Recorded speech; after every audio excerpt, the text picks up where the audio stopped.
I found the engagement ring 3 weeks after Whitney told me she didn't see a future with me, and honestly, that's when I realized just how perfectly I'd played myself. But let me back up, because the night everything changed started so normally it almost felt scripted. We were sitting on our apartment balcony in Denver, one of those perfect September evenings where the mountains look close enough to touch, and I made the mistake every guy apparently makes. I started talking about the future like it was real.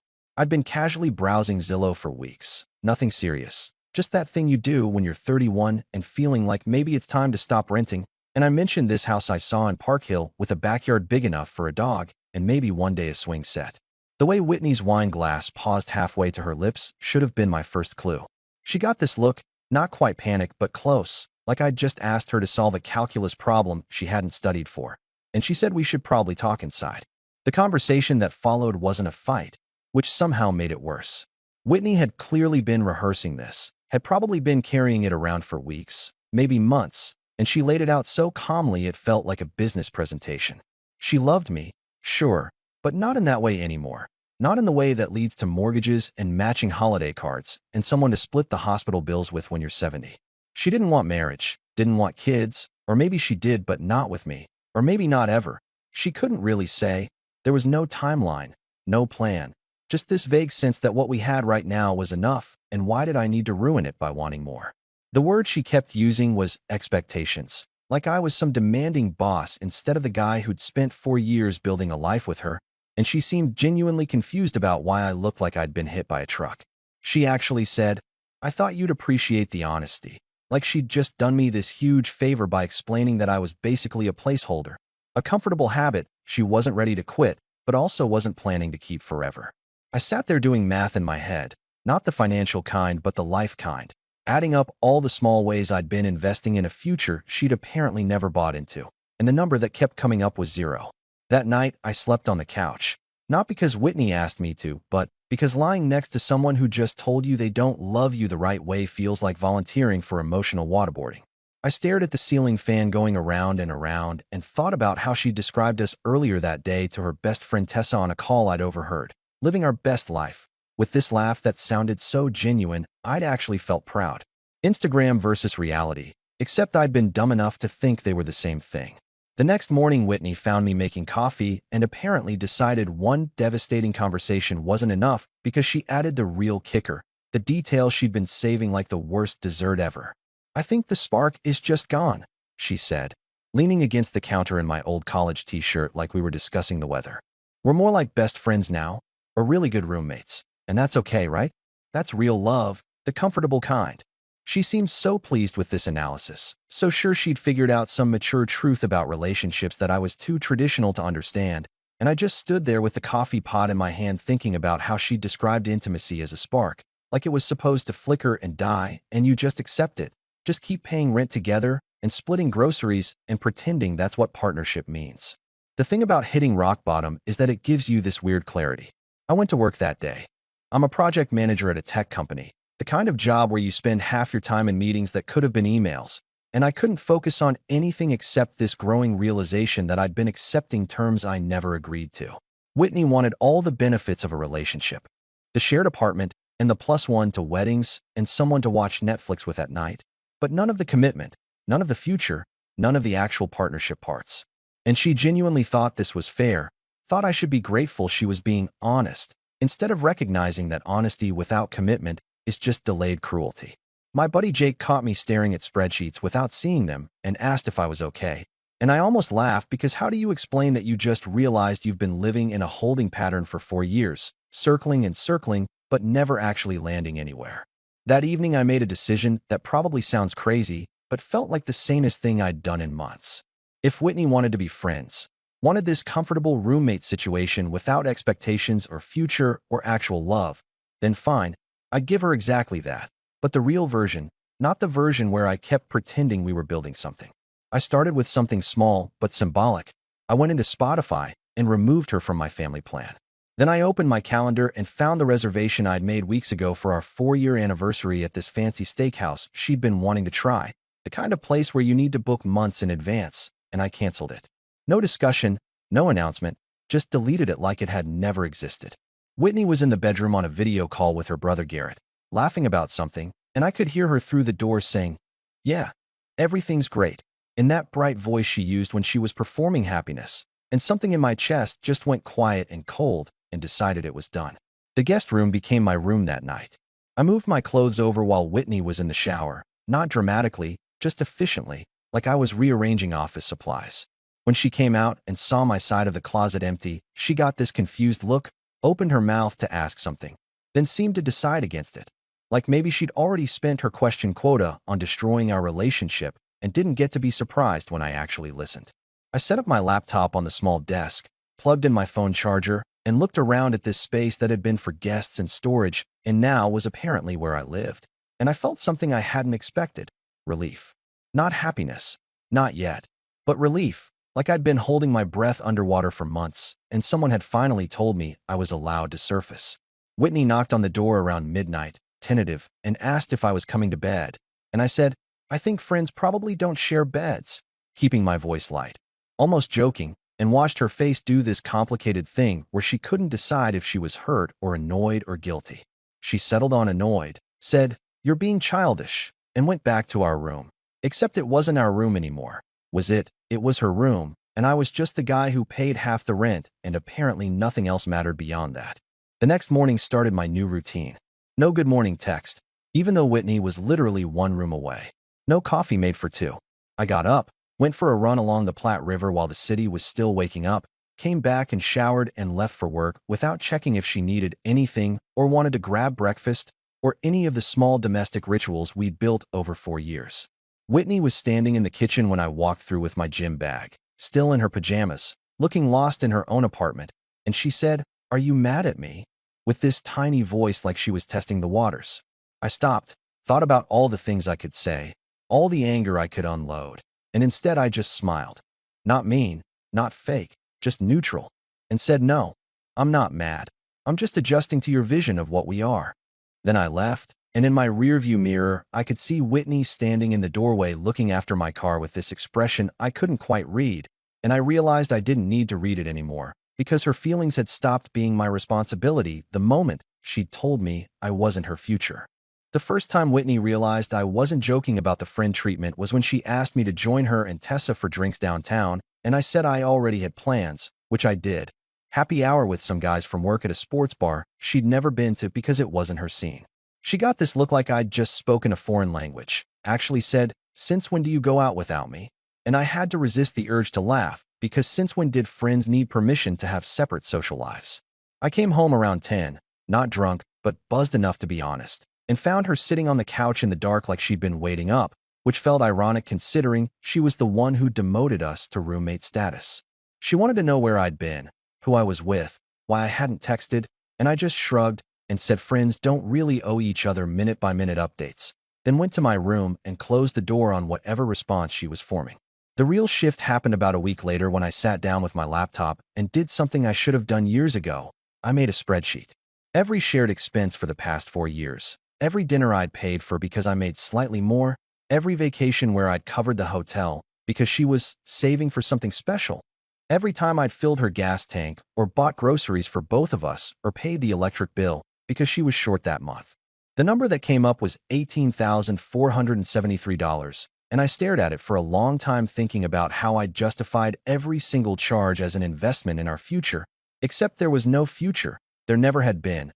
I'd just been subsidizing her lifestyle while she figured out if she could do better. I printed it out, highlighted the total, and left it on the kitchen counter with a note that said we needed to talk about finances. Whitney found it the next morning before work, and the explosion was immediate. She called me while I was in a meeting, left 3 voicemails that progressively got more hysterical, and by the time I got home, she'd apparently spent the entire day working herself into a rage. She was standing in the kitchen with the spreadsheet crumpled in her hand, mascara smudged like she'd been crying, and she started yelling about how I was being petty and cruel and financially abusive, which was such a wild accusation I actually laughed. She said I'd never mentioned keeping score before, that this was just what couples did, that I was retroactively punishing her for being honest about her feelings. I let her finish, waited until she was out of breath and shaking, and then very calmly explained that I wasn't asking for the money back. I was just establishing new terms going forward. Rent split proportionally to income, utilities 50-50, separate groceries, and absolutely no more. I've got this moments because those were partner moves, and we weren't partners. The silence that followed was almost worth the $18,000. Whitney just stared at me like I'd grown a second head, opened her mouth twice without sound coming out, then finally managed to whisper, "You're really doing this?" And I said yes, I really was, because friends split things fairly, and I was just following her playbook. She tried a different approach after that, got soft and sad, and said she understood I was hurt, but couldn't we just go back to how things were? Couldn't we just be comfortable again, without all these rules and boundaries? I told her we'd never been comfortable.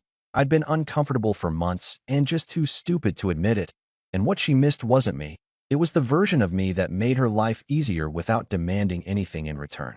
She didn't have a response to that, just grabbed her keys and left, and I heard her car peel out of the parking lot like she was auditioning for Fast and Furious. Things got weird after that in ways I didn't expect. Whitney started dressing up for no reason, doing her makeup on random Tuesday nights, wearing the black dress she knew I liked even though we weren't going anywhere. She'd suggest dinner at nice restaurants with this hopeful look, and I'd agree but insist on separate checks, watching her face fall when the waiter brought 2 bills instead of 1. She tried cooking my favorite meal one night, this elaborate pasta thing that took hours, and I thanked her politely and ate exactly 1 portion and put my dirty dishes in the dishwasher and went to my room to read, leaving her sitting at the table with enough leftovers for a week and this confused expression like the script wasn't going how she'd planned. The thing is, I wasn't trying to be mean, I was just done performing, done pretending that grand gestures meant anything when she'd already told me the relationship was just comfortable friendship with benefits she no longer wanted to provide. The real turning point came when her laptop died. Just completely bricked itself in the middle of her working from home, and she came to my room in a panic because she had a presentation in 2 hours and her entire life was on that hard drive. Old Cameron would have immediately offered to buy her a new one. Probably would have already been on Apple's website picking out the best model. But new Cameron just looked up from his book and suggested she check Best Buy's financing options. Whitney actually took a step back like I'd slapped her, said, "Are you serious right now?" With this disbelief that would have been funny if it wasn't so sad. I reminded her that friends don't typically buy each other $1,000 electronics, that this was exactly the kind of partner-level support she'd said she didn't want from me, and maybe she could borrow Tessa's laptop or use the library computers. She left without another word, and I heard her on the phone in her room, voice thick with tears, probably telling Tessa what an asshole I was being, and I felt nothing, which was its own kind of revelation. What Whitney did next was probably the most predictable move in the playbook. She took it to social media. Not directly. She was smarter than that. But suddenly her Instagram was full of vague posts about emotional manipulation and recognizing toxic behavior and knowing your worth. She shared articles about financial abuse with pointed captions, posted sad quotes about loving someone who stopped loving you back, basically crafted this narrative where I was the villain and she was the victim of my sudden personality transplant. Her comments filled up with heart emojis from her friends, people I'd met at parties and barbecues all summer, suddenly acting like I was some monster they'd always suspected lurked beneath the surface. I didn't respond, didn't defend myself, just kept living my life and going to work and hitting the gym, and apparently my silence was more damning than any argument because people started asking questions. The narrative started cracking when Logan reached out. Logan was our mutual friend, had known both of us for years, and he sent me a long message basically asking for my side because something about Whitney's story wasn't adding up. I sent him the screenshots of our original conversation, the one where she'd laid out her vision of our friendship with rent splitting, and I sent him the spreadsheet with a note explaining I was just implementing the boundaries she'd requested. Logan read it all, didn't respond for a day, and then apparently showed everything to his girlfriend who showed it to her friends who knew Tessa who knew Whitney, and suddenly the social media posts stopped, just vanished, deleted, like they'd never existed. The comments on her remaining posts shifted too. Less, "You deserve better, queen," and more, "Maybe there are 2 sides to this." And I watched the whole thing unfold from the sidelines like I was observing someone else's drama instead of living through my own. Then Whitney's parents showed up, just appeared at our apartment on a Saturday morning with no warning, and I opened the door to find Dan and Patricia standing there with overnight bags and expressions like they were staging an intervention. Whitney had apparently called them in tears, told them I was having some kind of breakdown, that I'd become cold and controlling, and she was worried about my mental health. They asked if we could talk. All 4 of us, and I said sure, made coffee, sat down at our kitchen table like we were negotiating a hostage situation. Dan did most of the talking, said they were concerned about the changes in my behavior, that this wasn't like me, that whatever was going on between Whitney and me didn't need to end in scorched earth. I listened to the whole speech, nodded in the right places, and then very calmly pulled out my phone and showed them the text exchange from that first night. Let them read Whitney's words about not wanting a future, about the spark being gone, about us being essentially roommates who occasionally shared a bed. Patricia's face did something complicated, this mix of understanding and disappointment and anger that wasn't directed at me, and she turned to Whitney with this look that probably worked when Whitney was 16, but seemed to still carry weight at 30. Dan just sat back in his chair, rubbed his face with both hands, and said, "Oh, Whitney," in this exhausted way that suggested this wasn't the first time she'd created drama and then recast herself as the victim. Whitney tried to explain, said I was taking everything out of context, that she'd just been honest about her feelings, and I'd weaponized that honesty. But her voice kept getting smaller and smaller as her parents kept looking at the evidence and then back at her. They didn't yell, didn't pick sides dramatically, just told Whitney maybe she should come stay with them for a few days while she figured some things out, and the way she looked at me when they said it, like I'd somehow orchestrated her own parents turning on her, would have hurt if I'd had any hurt left to give. Whitney came back 3 days later, and this time she wanted to tell me the truth, the real truth, not the version she'd been performing for the past month. She looked smaller somehow, like spending 72 hours with her parents had deflated whatever confidence she'd been running on, and she asked if we could talk without the walls and the distance and the scorekeeping. I said sure, mostly because I was curious what possible explanation could make any of this make sense, and we sat in the living room like strangers on a first date gone wrong. She started by saying she'd been reading these articles, following these relationship blogs written by women who talked about testing your partner's commitment, about making them chase you to prove they really wanted you. The theory was that if a man truly loved you, he'd fight for you even when you pushed him away, that creating distance and uncertainty would make him realize what he had and come back stronger, more committed, ready to propose and prove his devotion. I sat there processing this information, trying to understand that our entire crisis had been manufactured, that she'd taken 4 years of actual relationship and gambled it on some internet stranger's advice about manipulation tactics disguised as empowerment. Whitney kept talking, explaining how she'd thought I'd gotten too comfortable, how she wanted me to pursue her again like I had in the beginning, how the articles promised that pulling back would make me step up. She'd expected grand gestures, she said, expected me to fight for us, to refuse to accept her friendship speech and instead prove through actions that I was ready for marriage and kids and the whole future she claimed not to want. The proposal was supposed to come from desperation, from me realizing I couldn't live without her, from her manufactured crisis pushing me to finally commit. She actually thought she was being smart, strategic, playing some kind of relationship chess while I was just trying to survive being told I wasn't good enough. The worst part was watching her realize, in real time, that her strategy hadn't just failed, but had backfired so spectacularly it couldn't be undone. I asked her what she expected me to do with this information now, whether knowing it was all a test somehow made it better or worse, and she didn't have an answer. She tried saying we could start over, that now that everything was out in the open, we could build something real, but the foundation was gone, rotted through by lies and manipulation and the casual cruelty of treating someone's genuine feelings like a game to be won. I told her the saddest part wasn't that she'd tested me. It was that she'd apparently never understood me at all, because anyone who actually knew me would know I don't chase people who don't want to be caught. I don't fight for relationships where I have to prove my worth. I just walk away and find someone who knows what they have without needing to manufacture drama to feel it. Whitney's face crumpled, and she said something that I think was supposed to be romantic, but just sounded desperate. But I bought a ring too. She disappeared into her bedroom and came back with a small box, opened it to show me a men's wedding band. Simple platinum, probably cost her 2 months' salary, and I felt nothing looking at it except maybe pity.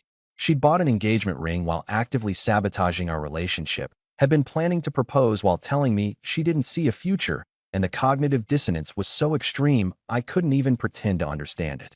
I stood up, went to my room, and came back with my own box, the one I'd hidden in my sock drawer for 3 months, and watched her face go through every stage of grief in 5 seconds. The ring was beautiful, vintage setting with a princess-cut diamond, exactly what she'd pointed out once in a jewelry store window, thinking I wasn't paying attention, and I told her I'd been planning to propose on our anniversary. The dinner reservation she didn't know about. The one I'd canceled when she'd decided to play games with our relationship.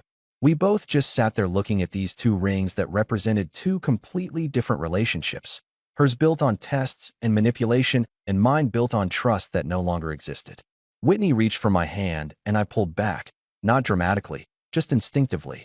And that small motion seemed to communicate more than any speech could. She started crying, real ugly crying, saying she'd ruined everything, asking if there was any way to fix this, and I told her the honest truth.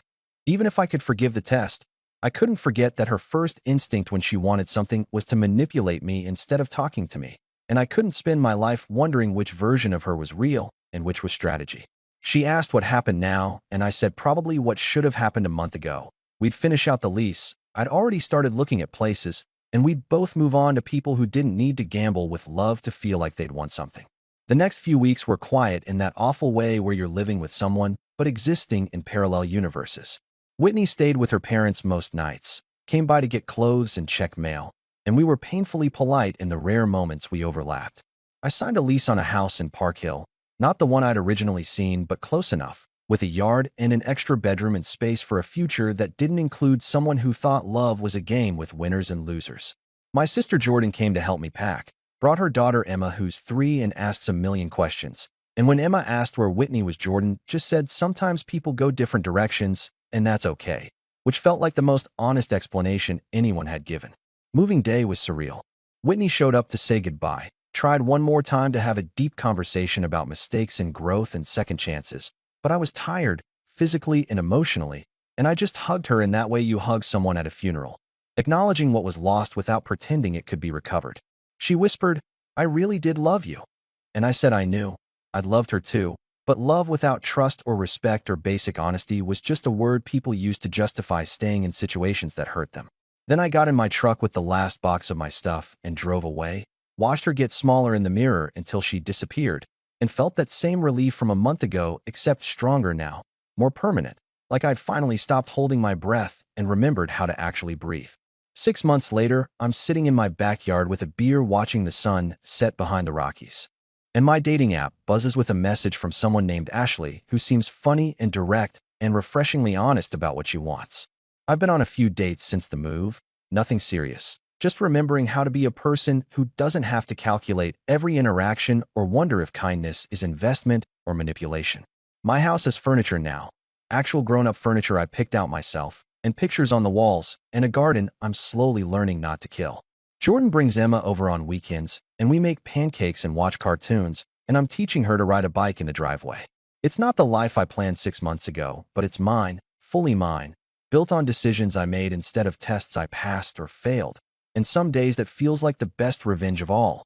Not proving Whitney wrong, but proving to myself I was always worth more than someone else's manufactured crisis could diminish. What do you think about this story? Let me know in the comments, drop a like, and don't forget to subscribe for more real-life stories.